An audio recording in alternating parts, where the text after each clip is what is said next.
Hello, everyone. Now that I feel comfortable with what I've seen in terms of testing and other things, I'm ready to do recording on Season 5. Let's talk about the changes, though, before we get into the builds. Season 5 brought in major buffs to the Marksman and semi-auto snipers. That buff, as far as Ace and other people are aware, made it so there's no damage drop-off to the semi-autos.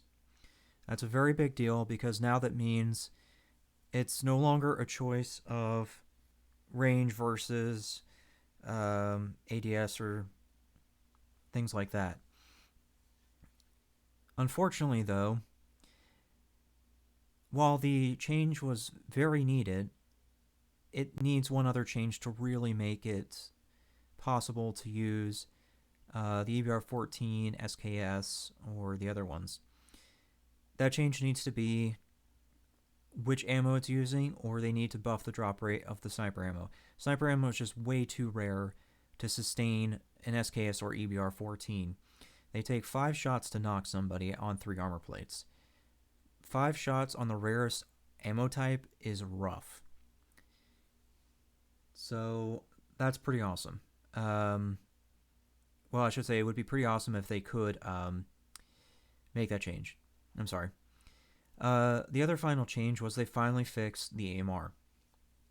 The AMR had a bug or something going on that made it so it wasn't doing a one shot to the head for a knock, but that's fixed now. The AMR is now the only semi-auto marksman slash sniper in the game to achieve a one hit to the head. The EBR 14 was doing that, but that was because of a blueprint bug. But yeah, so the AMR is now one shot to the head, which is pretty insane. For that reason, I have retired the HDR in this document. Remember, I have 2 documents, the Warzone quick sheet and then the additional Warzone builds. Any gun that I feel is worth it as a main loadout will be in the Warzone quick sheet build. Anything that I don't feel is worth it is going to be in the additional Warzone build. On that note, there is one other change to the document. I have removed the CR56 Amax from the Warzone quick sheet document. I had a feeling this was the case, but it was confirmed by Ace and a few other testers that the AK actually does have monster range when it comes to Warzone. The AK is capable of knocking somebody even at 100 meters with less bullets than most ARs. This means that the AK is easily one of the longest range ARs in the game while maintaining a very competitive ADS time. You'll notice with the build I have here, the RPK build, which is using the RPK barrel as one of the heavier, that in the magazine as one of the heavier penalties to the ADS, it still achieves 307 milliseconds, closer to 308, which really is not the worst for an AR in Warzone. So yes, I have retired the CR56 AMAX due to the AK being better at range. At this point, these are the only weapons that I feel are worth it, even with all the Season 5 changes. They're going to be the AMR, Dragunov, FAL, Bruin, PKM, SA7, AK, RAM, and M4. I just don't agree with the M4 being used as a main loadout these days, but I recognize that it's a better option than the Kilo or some of the others. The AN94 unfortunately just has too slow of a time to kill in Warzone. Maybe it could replace the Kilo, but its time to kill is going to be slower than the M4, so that's why I'm leaving the M4 here.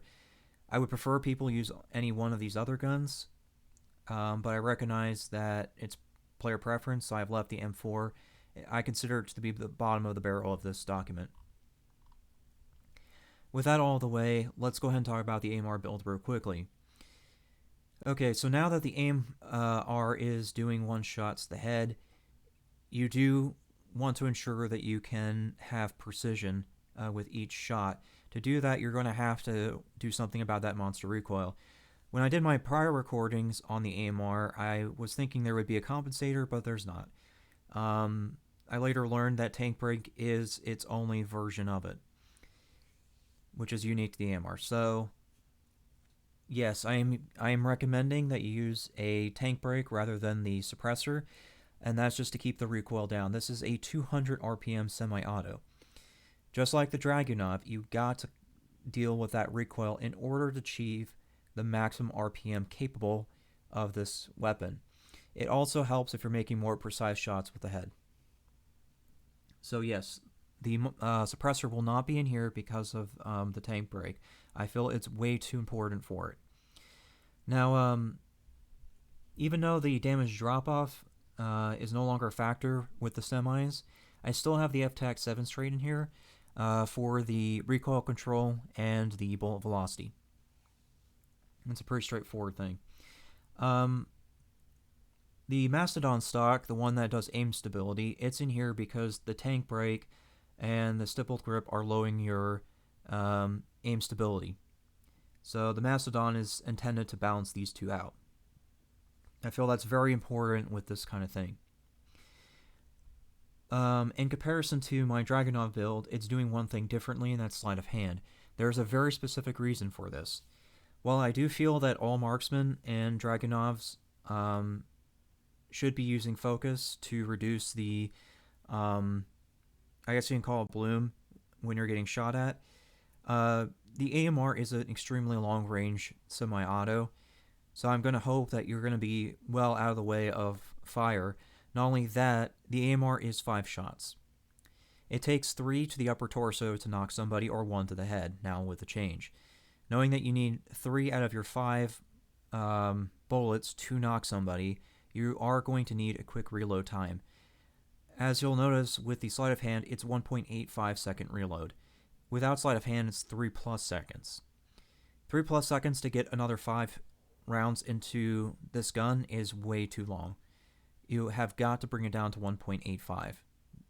So unfortunately, AMR is going to be the exception to my build rule when it comes to using focus.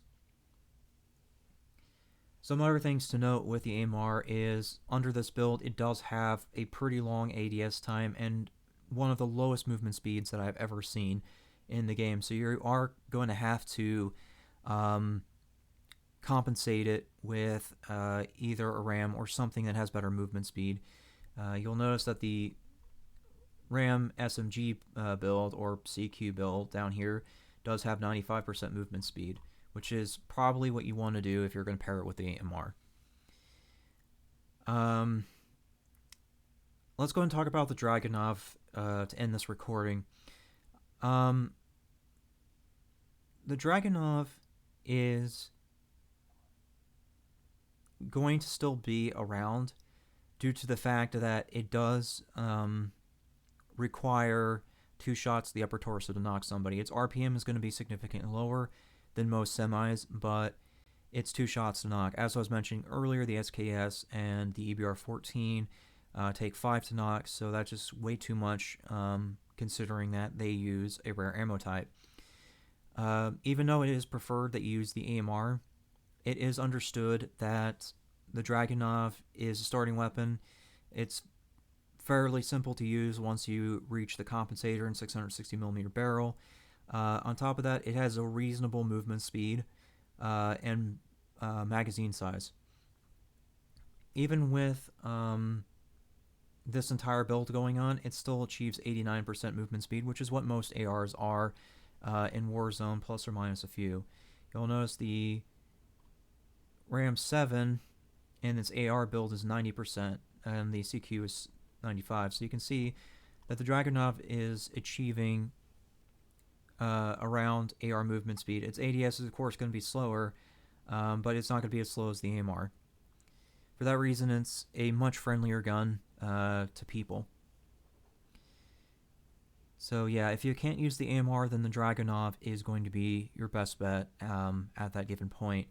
The Dragunov will require a bit more training than the AMR due to the fact that the AMR takes a lot longer than the Dragunov to reach that bullet drop.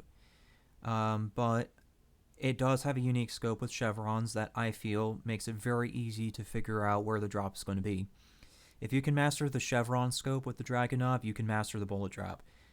You can use that scope as a measurement all the time if you know what it's doing.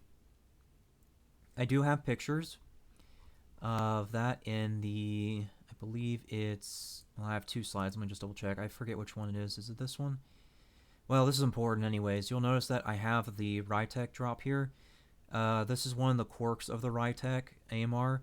The 7 straight does change where you have to aim, because the base appears to be zeroed in at a certain point, and the 7 straight does not.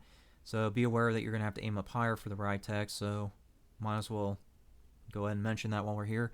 Oh, but here's the Dragunov. So you can see with the 660 millimeter barrel, it's going to be roughly the topmost chevron above their head at 100 meters. If you have to go any further than 100 meters, you just aim upwards even more.